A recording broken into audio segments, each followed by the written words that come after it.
দর্শক মন্ডলী, আজকে আমরা বেড়াতে এসেছি কিশোরগঞ্জ জেলা, বাংলাদেশের কিশোরগঞ্জ জেলার উপজেলা জেলার মিঠামইন থানার দিল্লির আশায় আমরা আজকে বেড়াতে আসছি। আজকে হলো 2015 সালের জুন মাসের 19 তারিখ শুক্রবার। আজকে বেড়াতে আসছি। তো আজকে এই আখড়ার দিল্লির আখড়ার যে মহন্ত আছেন, ওনার কাছ থেকে আমরা দিল্লির আখড়া সম্পর্কে জানবো। আপনি একটু বলেন, আপনার নাম দিয়ে বলেন। আপনার প্রায় 3 বছর গত হইতেছে আমার গুরুদেব যে আগে মন্ত্র আসলেন, উনি কাল পাওয়ার পর আমার সেটা হয়েছে 3 বছর চলছে। নাম? আমার নাম নারায়ণ দাস। এই দিল্লির আখড়াটা কিভাবে হইলো? দিল্লির একটা বিতঙ্গল একটা প্রবাদ আছে যে আদিগুরু মাসুল্লা বিতঙ্গল স্থল আর বঞ্চিত নারায়ণের দিল্লির জঙ্গল। তো দিল্লির জঙ্গল যে নারায়ণ গোসাই বঞ্চিতের দিল্লির জঙ্গল, যে কথাটার কি তারতম্য, এটা আমরা কিছুটা ওই ইতিহাস টানলে আমরা এটা তারতম্যটা বুঝতে পারি আর কি। বিষয়টা হইল এই বিতঙ্গল রামকৃষ্ণ গোস্বামীর 12 জন শিষ্য।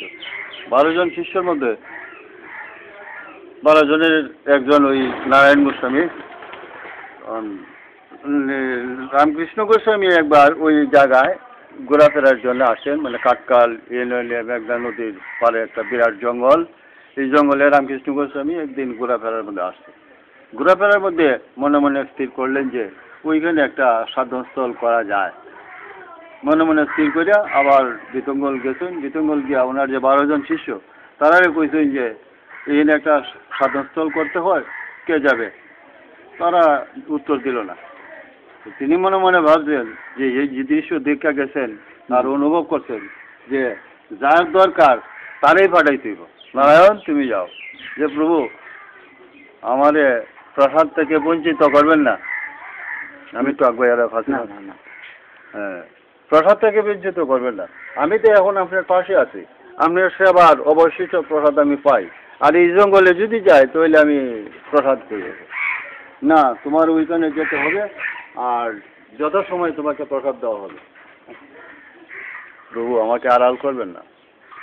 না, আড়াল করবো না, তবে তোমার দেখার জন্য পশ্চিম দিকে জানালা থাকবে। মানে গুরুদেবে যা বলে শিষ্য তা আগে কাটাইয়া উঠতে পারতেছেন না, সমাধান দিয়ে দেয়। শেষ পর্যন্ত কি করবেন, গুরুদেবের